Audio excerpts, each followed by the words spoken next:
저는 오늘 여러분들과 함께 전도서 12장에 있는 교훈을 가지고 더 늦기 전에라는 제목으로 함께 말씀을 나누도록 하겠습니다.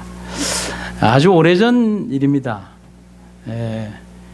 저희 집에 큰아이가 어느 날 걱정에 대해서 저희들한테 이런 얘기를 했습니다. 엄마 아빠 오래 사세요. 참 기특하죠? 근데 여기까지만 하면 좋은데 부모들이 이렇게 질문을 다 하죠. 언제까지? 라고 하니까 아이가 좀 고민을 하더니만은 혜란이가 다 클 때까지 오래 사세요. 라고 했습니다. 저희는 아직 갈 준비가 안 됐는데 아이들은 보낼 준비가 이미 된 모양입니다. 혜란이가 다 컸거든요. 아마도 어린 시절에 아이들의 시간 속에 어른이란 정말 먼 나라 이야기였으리라 생각을 합니다. 세월은 어쩔 수 없이 흐릅니다. 흐르는 세월 속에 좋은 일도 있고 나쁜 일도 있고 더 나쁜 일도 있고 더 나쁜 일도 있고 안타까운 일도 있고 가슴 아픈 일도 있고 기가 막히게 기분 좋은 일들도 있고 그냥 평범하게 흘러가는 일상의 일들이 공존하는 삶 속에서 우리가 살아갑니다. 근데 우리가 기억해야 하는 것은 하나님이 살라고 명한 그 순간까지 우리는 정말 열심히 살아야 하는 것이고 잠들라 할 때 세상을 미련 없이 떠날 수 있어야 한다는 것입니다. 그래서 그리스도인으로 부름을 받은 우리들은 우리 스스로 인생의 길에서 은퇴라는 말을 해서는 안 됩니다. 하나님께서 너 은퇴하라는 말은 이 땅에서 잠들라는 말이거든요. 그때까지는 인간 스스로 은퇴라는 말을 해서는 안 되는 것입니다. 저명한 민중운동가이고 목사였던 마틴 루터 킹 목사는 우리에게 이런 의미 있는 유언을 미리 남겼습니다. 만일 여러분이 나의 마지막 날에 나와 같이 있게 된다면 장례식을 길게 하지 말아 주십시오.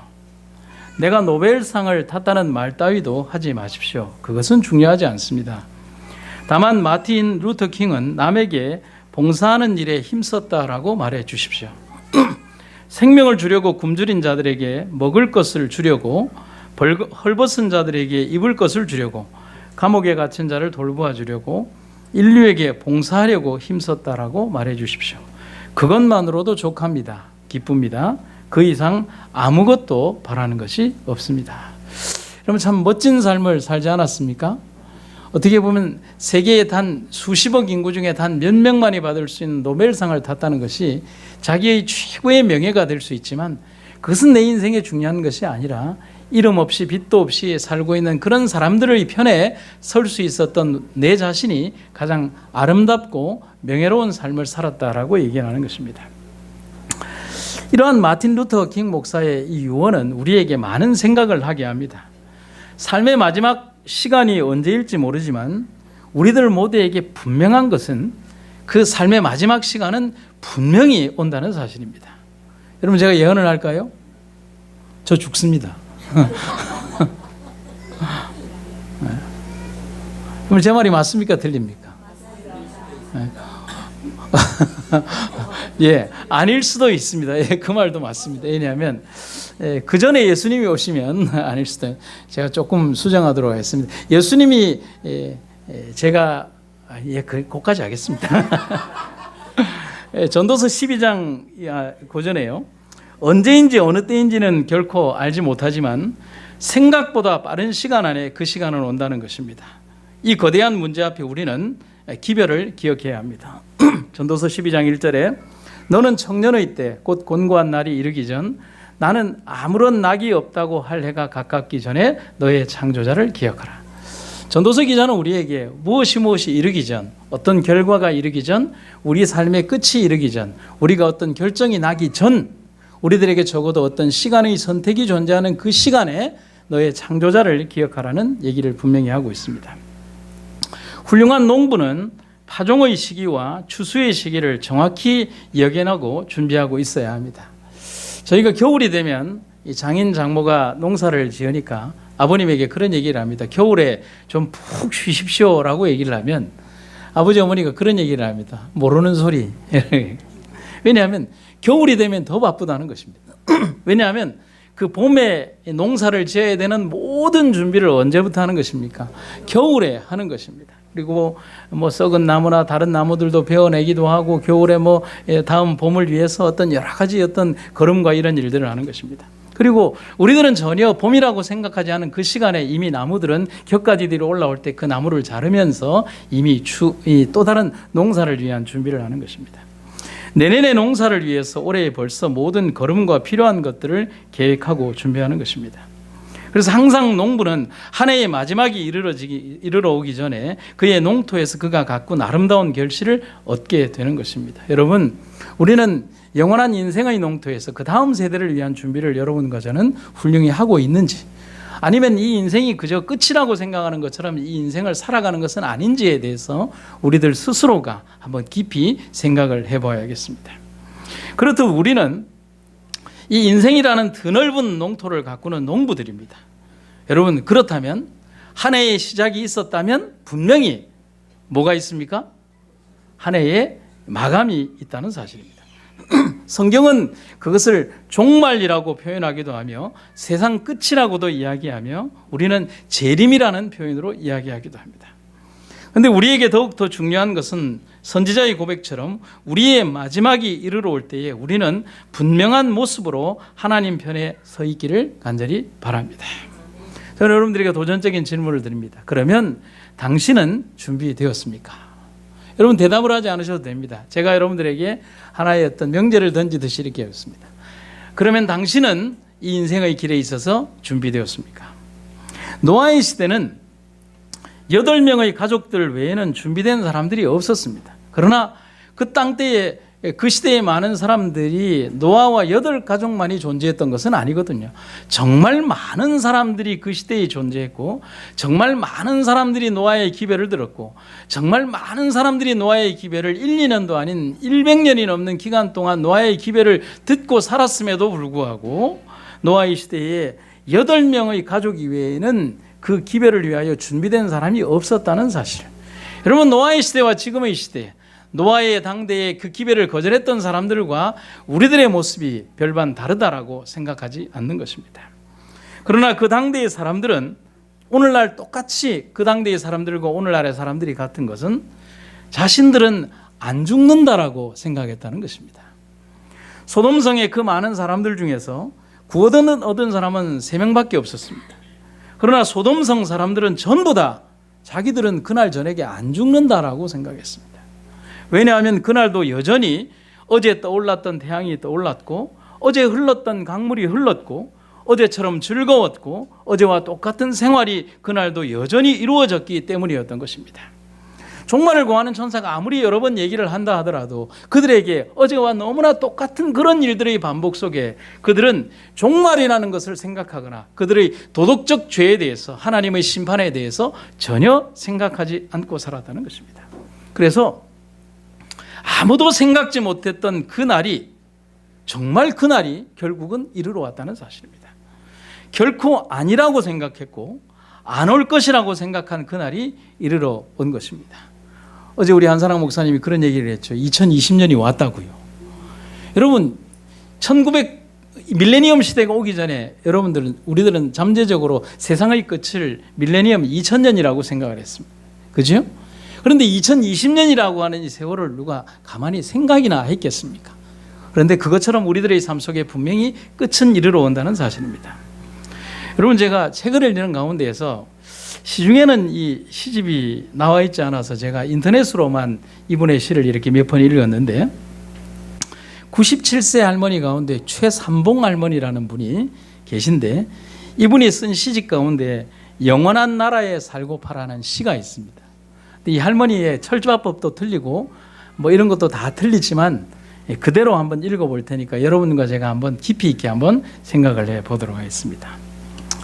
이 세상 참 빠르게 가는 세상, 풀섭에 있을 같은 세월, 한 송이 꽃과 같이 활짝 피었다.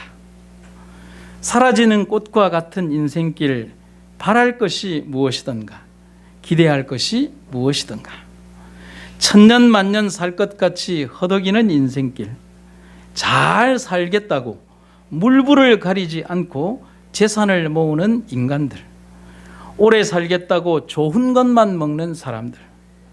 하지만 인간들은 언제든지 꼭 한 번은 고향으로 갑니다. 고향 갈 때 무엇을 가지고 갈까요? 그리고 저는 제일 마지막 문장이 너무 가슴에 와닿았습니다. 깊이 생각할 일. 이 글을 쓰신 분이 97세 할머니입니다. 이분이 100세를 넘기고 잠드셨거든요. 여러분과 저에게 다시 한번 질문을 해봅니다. 여러분과 저의 시계는 몇 시입니까?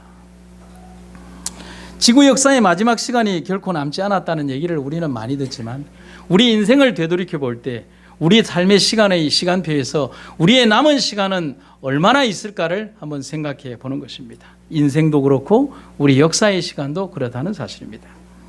굳이 세상 학자의 힘을 빌리지 않더라도 우리는 이 지구가 종말이라는 거대한 결과를 향해 달리고 있음을 알고 있습니다. 과연 우리는 어떤 종말을 맞이하게 될 것입니까?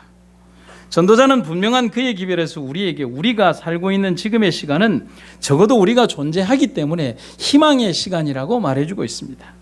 해와 빛과 달들이 어둡기 전에, 비 뒤에 구름이 다시 일어나기 전에, 마지막 시간이 이르기 전이라고 우리에게 얘기를 해주고 있는 것입니다. 그래서 여러분에게 저는 말씀을 드리기를 분명히 지금의 시간은 희망의 시간임을 기억하시기를 간절히 바랍니다. 여러분, 기회가 우리에게 있다는 것은 얼마나 큰 희망입니까? 그것은 도전해 볼 수 있다는 것이고 그것은 다시 한번 해볼 수 있다는 것입니다.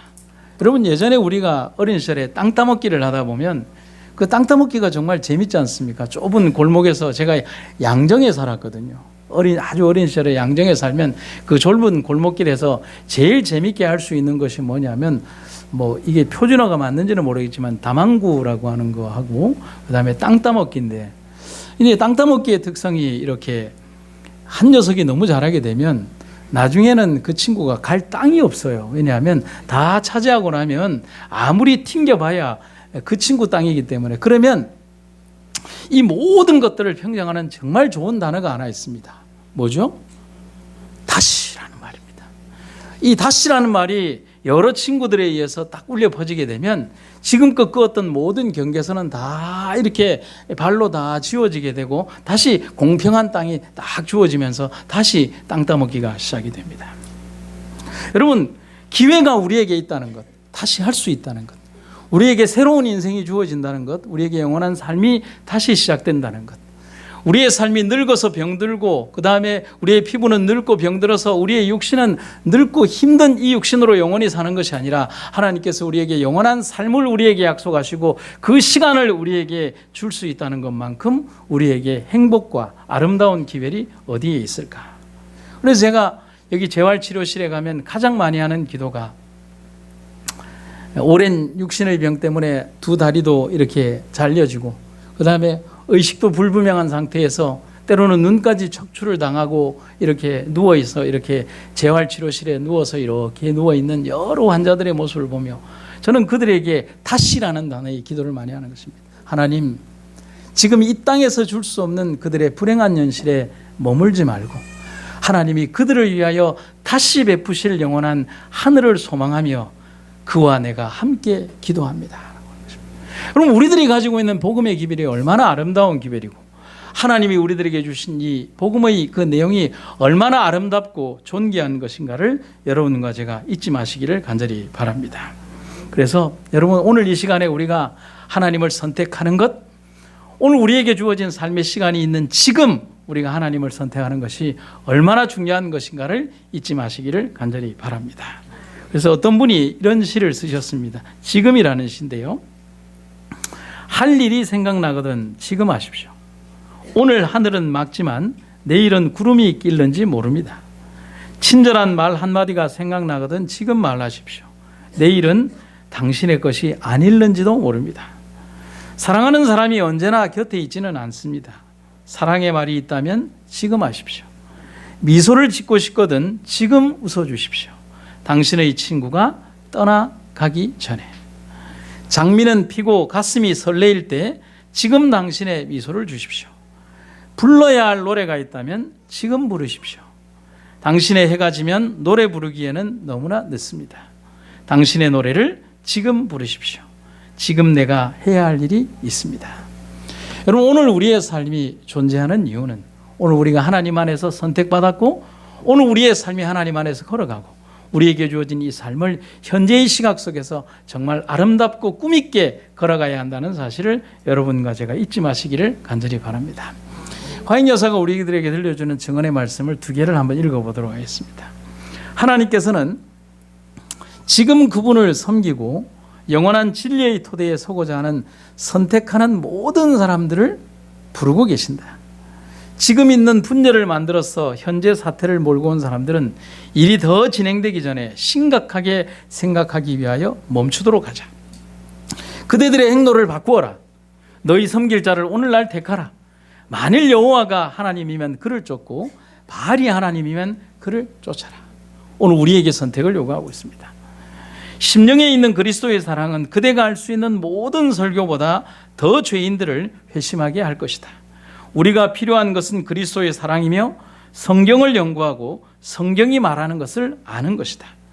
그 말씀은 끊임없는 영원의 세대를 통해 펼쳐질 것이다.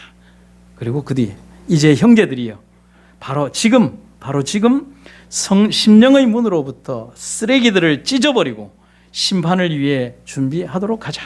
왜냐하면 우리는 허비할 시간이 없기 때문이다. 여러분 공감하십니까?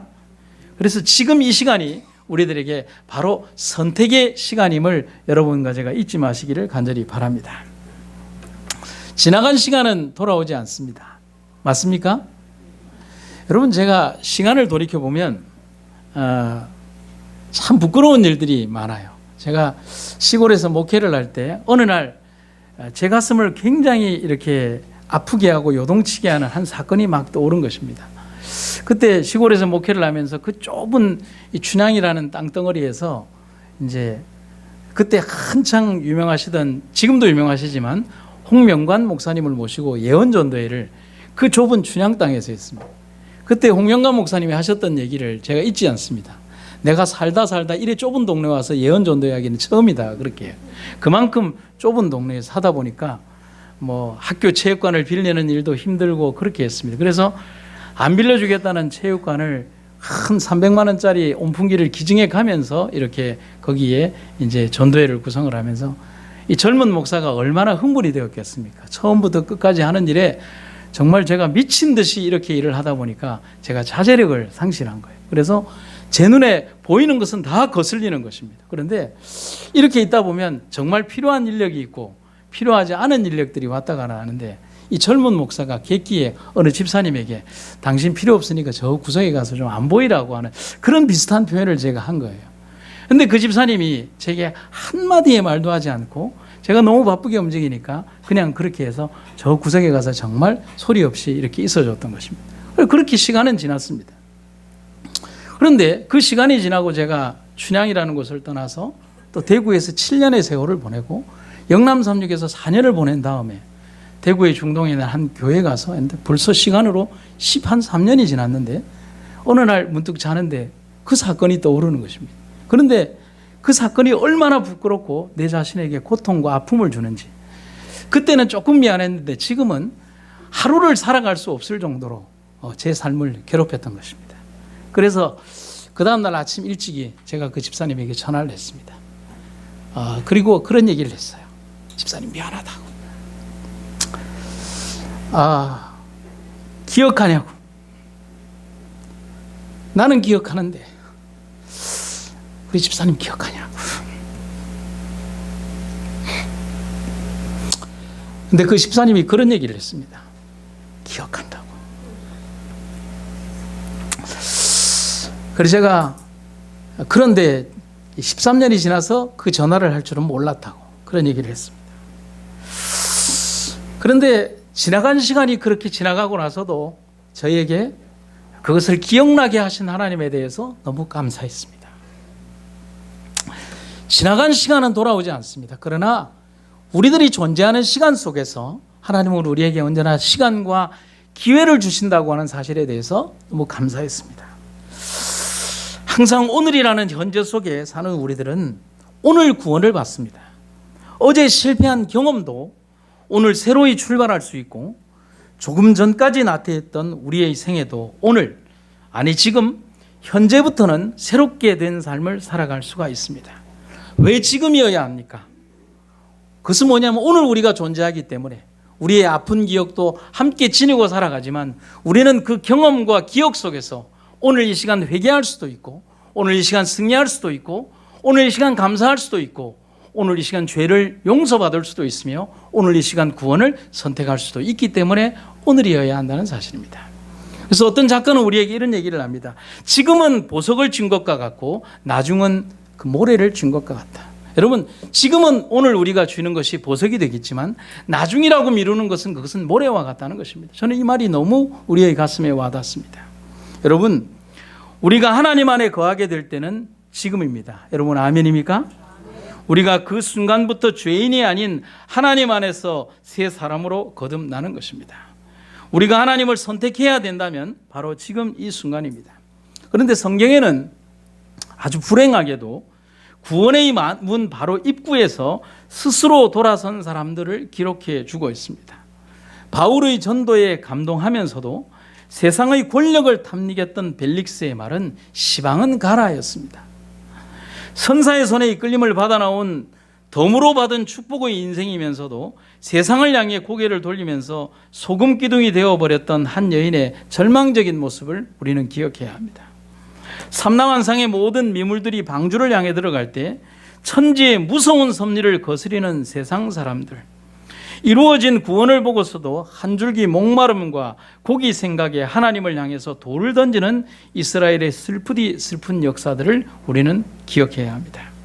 그들이 과연 그 한순간을 견딜 수 있었다면, 그 순간을 이기고 하나님을 그 순간 선택했다면, 그들은 결코 불어오르는 물을 보며 닫힌 방주의 문을 손이 으스러져라 문드러지면서 두드리고 긁는 불쌍한 인생은 되지 않았을 것입니다. 그들이 그 순간, 아니 지금 하나님을 선택했더라면 말입니다. 여러분, 우리에게 분명히 세상은 선택을 요구합니다. 방주의 안에 계시겠습니까? 방주의 바깥에 서 계시겠습니까? 전도서를 기록한 전도자는 생애의 마지막을 가장 극적으로 기록해 주고 있습니다.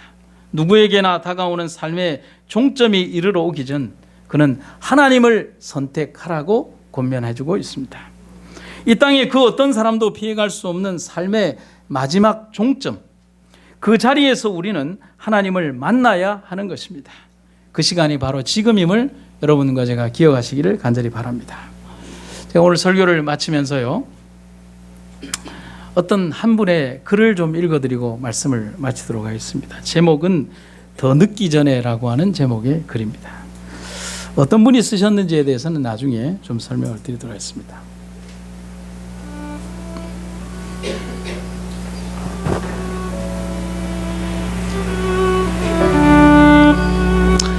나는 젊었을 때 정말 열심히 일했습니다. 그 결과 실력을 인정받았고 존경도 받았습니다. 그 덕분에 60세에 당당하게 은퇴를 할 수 있었죠. 그런 내가 30년 후인 90세 생일 때 얼마나 후회의 눈물을 흘렸는지 모릅니다. 내 60년 생에는 자연스럽고 떳떳했지만 이후 30년간의 삶은 부끄럽고 후회가 되고 비통한 삶이었습니다. 나는 퇴직 후 이제 다 살았다, 남은 인생은 그냥 덤이다 라는 생각으로 그저 고통 없이 죽기만을 기다렸습니다. 덧없고 희망이 없는 삶, 그런 삶을 나는 무려 30년이나 더 살았습니다. 30년의 시간은 지금 내 나이 90으로 보면 내 인생 3분의 1에 해당하는 기나긴 시간입니다. 만일 내가 퇴직할 때 앞으로 30년을 더 살 수 있다고 생각했다면 난 정말 그렇게 살지는 않았을 것입니다. 그때 나 스스로가 늙었다고, 뭔가 시작하기엔 늦었다고 생각하는 것이 가장 큰 잘못이었습니다. 나는 지금 90살이지만 정신이 너무 또렷합니다. 앞으로 10년, 20년을 더 살지도 모릅니다. 이제 나는 그토록 하고 싶었던 어학 공부를 90세의 나이에 시작하려고 합니다. 그 이유는 한 가지. 10년 후 맞이하게 될 100번째 생일에 왜 90살 때 아무것도 시작하지 않았는지를 후회하지 않기 위해서입니다. 후회하지 않는 삶은 없습니다. 하지만 단 하나의 후회라도 줄이기 위해 지금 미뤄왔던 일을 시작하시기를 바랍니다. 이 글을 쓰신 분은 호서대학교 설립자이며 명예총장이었던 강석규 박사님, 90세에 이 글을 쓰셨고 13년의 세월을 더 사신 103세에 이 땅을 떠나셨습니다. 여러분 마음에 와닿는 내용이 있으십니까? 뭔가 깊은 생각이 드십니까? 제가 제일 처음 말씀드렸던 것처럼 여러분들 스스로 인생에 은퇴를 선언하지 마십시오. 영원한 삶을 주장하시는 하나님께서 나에게 주신 삶의 시간만큼 나는 현역입니다. 필드에서 뛰어야 합니다. 하나님을 위해 일해야 합니다. 하나님의 성전에 있어야 하고 하나님을 위해 일해야 합니다. 영원한 삶을 사시는 하나님 앞에 늙은이라는 말은 존재하지 않습니다. 오직 현역, 뛰어가는 사람만이 존재하는 것입니다. 전도자는 우리에게 이런 글로 마무리를 합니다. 흙은 여전히 땅으로 돌아가고 신은 그 주신 하나님께로 돌아가기 전에 기억하라고 말입니다. 이미 예정된 삶의 마지막을 향해서 우리는 오늘도 달려갑니다. 분명히 끝이 있음을 압니다. 그러나 우리가 맞이할 마지막 모습은 아름다울 것임을 저는 믿습니다. 그것이 우리의 믿음입니다. 두렵지 않음으로 달려나가기를 간절히 바랍니다. 하나님이 우리를 이끄실 그 나라를 향하여 지금 사랑하는 사람의 손을 굳게 붙잡고 정말 더 늦기 전에 그분께로 나아갑시다. 그리고 삶의 마지막 순간이 끝나는 그 순간까지 하나님을 위하여 일하는 현역의 사람들이 되시기를 간절히 바랍니다. 말씀을 마치겠습니다.